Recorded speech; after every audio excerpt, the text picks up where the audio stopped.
ಅದೇ ರೀತಿ ಈ ಕೇಂದ್ರ ಬಿಂದುವಾದಂಥ ಡಾಕ್ಟರ್ ಭಾಗೀರಥಿ ಮೇಡಮ್ ಅವರು ನಮಗೆ ಯೋಗದಲ್ಲಿ ಯೋಗಾಸನ ಅದು ಯೋಗ, ಆಮೇಲೆ ಮೆಡಿಟೇಷನ್ನು, ಆಮೇಲೆ ಪ್ರೋನು, ಸೂಪರ್ ಪ್ರೋನು, ಆಮೇಲೆ ನಾವು ಯಾವಾಗಲೂ ಏನು ಮಾಡ್ತೀವಿ ಅಂದರೆ ಪ್ರಾಣಾಯಾಮ, ಇದಿಷ್ಟುಗಳ ಬಗ್ಗೆ ಹೇಳ್ಕೊಟ್ಟಿದ್ದಾರೆ. ಆದರೆ ನಿಮಗೆ ಅದು ಏನು ಗೊತ್ತಾ, ಕಲಿತ ಏನಾಗಿದೆ ಅಂತಂತಂದರೆ, ಹೌದಾ ನಾವು ಇಷ್ಟೆಲ್ಲ ಕಲ್ತು ಬಿಟ್ವಾ ಅಂತ. ಅವರು ನಾವು ಯೋಗ ಮಾಡಬೇಕಿದ್ರೆ ಒಂದು ಇಷ್ಟು ಟೈಮ್ ಅಂತ ಇರ್ತಿತ್ತು, ಬೆಳಿಗ್ಗೆ ರನ್ನಿಂಗ್ ಮಾಡ್ಕೊ ಬರ್ತಿದ್ವಿ, ಆನಂತರ ಏನು ಮಾಡ್ತಿದ್ವಿ ಅಂದರೆ ಯೋಗ ಮಾಡ್ತಿದ್ವಿ. ಇಷ್ಟೇ ಅಪ್ಪ ಯೋಗ ಕ್ಲಾಸ್ ಬಂತು ಅಂತಂದರೆ ಖುಷಿ ಆಗ್ಬಿಡೋದು ನಮಗೆ, ಅಯ್ಯಪ್ಪ ರನ್ನಿಂಗ್ ಇಲ್ವಲ್ಲ ಅಂತಾರ ಅಂತ. ಆಮೇಲೆ ಇತ್ತೀಚೆಗೆ ಏನಾಗ್ತಿದೆ ಅಂದರೆ ನಿನ್ನೆ ಮೊನ್ನೆ ಅದರಲ್ಲಿ ಅಪ್ಪ ಓಡಬೇಕಿತ್ತು, ರನ್ನಿಂಗ್ ಬೇಕಿತ್ತು, ಯೋಗ ಬೇಡಪ್ಪ ಅಂತ ಅನ್ಸೋದು. ಯಾಕಂದ್ರೆ ಲಾಂಗ್ ಅಂತ ಅನ್ಸಿದ್ರೆ ಏನೋ ಒಂಥರ ಅನ್ಸ್ಬಿಡುತ್ತೆ. ಆದರೆ ಭಾಗೀರಥಿ ಮೇಡಮ್ ಅವರು ಲಾಂಗ್ ಮಾಡಿ ನಮಗೆ ಒಂಥರ ಏಕಾಗ್ರತೆ ಬರೋ ಥರ ಮಾಡಿಬಿಟ್ಟಿದ್ದಾರೆ. ಅಂದರೆ ಹೌದಪ್ಪ 2020 ಅವ್ರು ಮೇಡಮ್ ಹೇಳೋರು ಯಾವಾಗ 2020 ಅಂತ. ಹೌದು, ಅದು ಏನು ಗೊತ್ತಾ, ನಮಗೆ ಒಂಥರ ಸಹಿಷ್ಣುತೆ ತಡ್ಕೊಳ್ಳುವಂಥ ಸಾಮರ್ಥ್ಯವನ್ನು ತಂದುಕೊಟ್ಟಿದೆ. ಅದಕ್ಕೆ ನಾವೇನು ಮಾಡಬೇಕು ಅಂದರೆ ಫಸ್ಟ್ ಯೋಗ ಪ್ಲಸ್ ಏಕಾಗ್ರತೆ ಎರಡೂ ಬೇಕು ನಮಗೆ, ಒಂದೇ ಬೇಡ ಎರಡೂ ಬೇಕು. ಅದಕ್ಕೆ ನಾವೇನು ಮಾಡ್ತೀವಿ, ಮುಂದೆ ಕಲಿತಾ ಹೋಗ್ತೀವಿ. ಮತ್ತು ಯೋಗ ಕ್ಲಾಸ್ನ ಮೇಡಮ್ ಅವ್ರು ಹೇಳ್ತಿದ್ರು, ನಮಗೆ ಮಾನ್ಯ ADGP ಸರ್ ಅವರು ಕ್ಲಾಸ್ ಹಾಕ್ಕೊಟ್ಟಿದ್ದಾರೆ ಅಂತ. ಯೋಗ ಇದ್ದರೆ ಯೋಗ ಬರುತ್ತೆ, ಆ್ಯಕ್ಚುಲಿ ಯೋಗ ಇದ್ರೆ ಯೋಗ ಬರುತ್ತೆ, ಯೋಗನೇ ಇಲ್ಲ ಅಂದ್ರೆ ರೋಗ ಬರುತ್ತೆ. ಅದನ್ನಂತೂ ನಾವು ತಿಳ್ಕೊಂಡ್ಬಿಟ್ಟಿದ್ದೀವಿ. ಈ ಯೋಗ ಮತ್ತು ರೋಗ ಇವೆರಡು ನಮಗೆ ಏನು ಗೊತ್ತಾ, ಒಂಥರ ಕನೆಕ್ಟಿವ್ ಇದ್ದಂಗೆ. ಯಾಕಂದ್ರೆ ಪೊಲೀಸ್ ಡಿಪಾರ್ಟ್ಮೆಂಟ್ ಇದೆಯಲ್ಲ, ಅದು ಹಾಗೆ ಆ್ಯಕ್ಚುಲಿ ಸಿಕ್ಕಾಪಟ್ಟೆ ವರ್ಕ್ ಇರುತ್ತೆ. ನಾವು ಫಸ್ಟ್ PC ಇದ್ದವಾಗ ಮಾಡಿ ಬಂದಿದ್ದೀವಿ.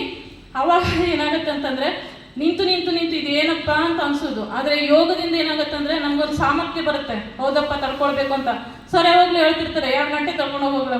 ನಮಗೆ ಏನಂತಂದರೆ ನಮ್ಮ ದೈಹಿಕ ಸಹಿಷ್ಣುತೆ ಪ್ರಕಾರ 1-2 ತಾಸು ನಾವು ನಿಲ್ಲಬೇಕು ಅಂತ. ಹೌದು, ನೀರು ಕುಡಿಯೋದು ನಿಲ್ಲಿಸ್ಬೇಕು, ವಾಶ್ರೂಮ್ಗೆ ಹೋಗೋದು ನಿಲ್ಲಿಸ್ಬೇಕು, ಸರ್ ಹೇಳ್ತಾನೆ ಇರ್ತಾರೆ, ಪದೇ ಹೇಳ್ತಿರ್ತಾರೆ ಅವರು. ಅವೆಲ್ಲ ಏನು ಗೊತ್ತಾ, ಯೋಗದಿಂದಲೇ ಬರುತ್ತೆ. ನಾವು ಮಾಡಬೇಕು. ಮೆಡಿಟೇಷನ್ನು ಇವೆಲ್ಲ ಏನು ಗೊತ್ತಾ, ನಾವು ಯಾರೋ ಹೇಳಿ ಮಾಡ್ಬೇಕು ಅನ್ನೋದಲ್ಲ, ನಮ್ಮ ಮನಸ್ಸಿಗೆ ಬರಬೇಕು, ಅದು ನಾವು ಮಾಡಬೇಕಲ್ಲ ಅಂತ ಅಂದ್ಕೊಂಡು. ಈಗ ಇದನ್ನೇ ಮೇಡಮ್ ಹೇಳ್ತಿದ್ರು, ನಾವು ನಿಮ್ಮನ್ನು ನೋಡಬೇಕಿತ್ತು, ನೀವು ನಮ್ಮನ್ನು ನೋಡಬೇಕಿತ್ತು, ಅದು ಯೋಗ ಇವಾಗ ಕೂಡ ಬಂದಿದೆ ಅಂತ ಅಂದ್ಕೊಂಡು. ಆ ಮಾತು ಸತ್ಯ. ಯಾಕಂದರೆ ಅವ್ರು ನನ್ನ ನೋಡಬೇಕು, ನಾವು ಅವ್ರು ನೋಡಬೇಕು ಗೊತ್ತಿಲ್ಲ, ಒಟ್ಟು ನೋಡಿದ್ದೀವಿ ಇಬ್ಬರು. ಯೋಗ ಈಗ ಕೂಡ ಬಂದಿದೆ ಅಷ್ಟೇ ಅಂತ ತಿಳ್ಕೊಳ್ತೀವಿ ನಾವು. ಆದರೆ ಮೇಡಮ್ ನಿನ್ನೆ ಒಂದು ಮಾತು ನಮಗೆ ಸಪ್ರೇಟ್ ಕ್ಲಾಸ್ ತೊಗೊಂಡಿದ್ರು. ಯಾವ ಕ್ಲಾಸ್ ಅಂತಂದರೆ ಮಹಿಳೆಯರಿಗೆ ಅಂದರೆ ಮಹಿಳೆಯರಿಗೆ ಯಾವ ರೀತಿ ಸಮಸ್ಯೆಗಳಿರ್ತವೆ ಅವುಗಳ ಬಗ್ಗೆ ಒಂದು ಕ್ಲಾಸ್ ಹೇಳಿದರು. ಆ ಕ್ಲಾಸಲ್ಲಿ ಅವ್ರದ್ದು ಯಾವುದಾದ್ರೂ ಸಮಸ್ಯೆಗಳಿದ್ದರೆ ಹೇಳ್ಕೊಳ್ತಾರೆ ಅಂತ ಅಂದ್ಕೊಂಡು SP ಸರ್ ಅದಕ್ಕೆ ಅನುವು ಮಾಡಿಕೊಟ್ಟಿದ್ರು. ಅವಾಗ ನಮ್ಗೆ ಕೇಳಿದ್ರು ಏನೇನು ಸಮಸ್ಯೆ ಇದೆಯಪ್ಪ. ಅವ್ರವ್ರು ಈಗ ಬಂದು 14 ಬ್ಯಾಚ್ ಇರ್ಬೋದು, ನಮ್ಮ 13 ಬ್ಯಾಚ್ ಇರ್ಬೋದು, ಎಕ್ಸೈಸ್ ಇರ್ಬೋದು, ಎಲ್ಲರೂ ಏನು ಗೊತ್ತವರು ಸಮಸ್ಯೆ ಹೇಳ್ಕೊಂಡ್ರು. ಆದರೆ ಎಲ್ಲರಿಗೂ ಸಮಸ್ಯೆ ಇದೆ, ನಾನು ಕೇಳಿಲ್ಲ ಅಂತಲ್ಲ, ಇದೆ. ಆದರೆ ಅವ್ರು ಕೇಳಿ ನೋಡು ಅಂತ. ಅದರಲ್ಲಿ ಅವ್ರು ಕೇಳಿದ್ರೆ ನಮ್ಮ ಸಮಸ್ಯೆ ಬಂದಾಗ ನಾವು ಮತ್ತೆ ರಿಪೀಟ್ ಮಾಡುವಂಥ ಅವಶ್ಯಕತೆ ಇರಲ್ಲ. ಅದಕ್ಕೆ ನಾವೇನು ಮಾಡಿದ್ವಿ ಗೊತ್ತಾ, ಅವ್ರು ಏನು ಸಮಸ್ಯೆಗೆ ಪರಿಹಾರ ಕೊಟ್ಟರಲ್ಲ ಅದನ್ನೆಲ್ಲ ತಿಳ್ಕೊಂಡು. ಮೇಡಮ್ ಏನು ಗೊತ್ತಾ, ಅಲ್ಲಿ ಬೇರೆ ಇಲ್ಲಿ ಬೇರೆ, ಕ್ಲಾಸಲ್ಲಿ ಬೇರೆ ನಮ್ಮ ಸಮಸ್ಯೆಗಳನ್ನ ನಿಧಾನವಾಗಿ ಆಲಿಸ್ತಾ ನಿಮ್ಗೆ ಏನಾಗಿದೆ. ಹುಡುಗಿಯರಿಗೆ ಯಾವತ್ತೂ ಏನು ಗೊತ್ತಾ, ಅವರೊಂಥರ ಸ್ಫೂರ್ತಿ ಅಂತ ಅನ್ಕೊಂತೀನಿ ನಾನು ನಿನ್ನೆ ಕ್ಲಾಸಲ್ಲಿ. ಯಾಕಂದರೆ ಅವರಿಗೆ ಅಷ್ಟೊಂದು ಏಜ್ ಆಗಿದೆ ಅಂತ ಅನಿಸಲ್ಲ ನನಗೆ, ಅಷ್ಟೊಂದು ಏಜ್ ಆಗಿದೆ ಅಂತ ಅನಿಸಲ್ಲ. ಆ ಏಜಲ್ಲೂ ನಮಗೆ ಒಳ್ಳೆ ಸ್ಫೂರ್ತಿಯನ್ನು ನೀಡಿದ್ದಾರೆ.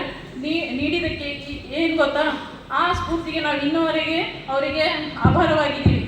ಇಷ್ಟೇ ಹೇಳ್ತಾ ನನ್ನ ಈ ಯೋಗ ಕ್ಲಾಸಕ್ಕೆ ಈ ಒಂದು ಕಾರ್ಯಕ್ರಮಕ್ಕೆ ನನಗೆ ಮಾತಾಡಲಿಕ್ಕೆ ಅವಕಾಶ ಮಾಡಿಕೊಟ್ಟಂಥ ಎಲ್ಲರಿಗೂ ವಂದಿಸುತ್ತಾ ನನ್ನ ಈ ಮಾತನ್ನು ಮುಗಿಸ್ತೇನೆ.